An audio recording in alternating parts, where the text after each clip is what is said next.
சின்ன குருவியும் சுடர் நட்சத்திரமும்.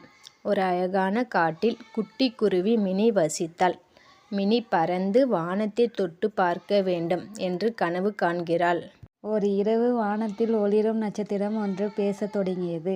நீ வானத்தை தொட்டுவிட விரும்புகிறாய் அல்லவா? மினி வியப்புடன் கேட்டாள். நீ யார்? நான் ஒரு மாய நட்சத்திரம். உன் கனவுக்கு காட்ட வந்திருக்கிறேன். நம்பிக்கை, துணிச்சல், நட்பு இவை உனக்கு உதவும்.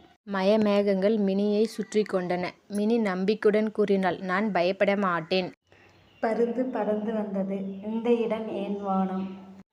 மினி நட்பாக பேசுகிறாள். நாம் எல்லோரும் வானத்துக்கே சொந்தம். நீயும் என்னுடன் பறக்கலாம். நட்சத்திரம் வியப்புடன் பார்த்தது. நீ வென்று விட்டாய் மினி. இப்போது வானமே உன்னுடையது. மினி பறந்தாள். வானத்தின் மேல் நட்சத்திரங்களுக்கு நடுவில். நாம் கனவு காண்போம். வானமே நம்முடைய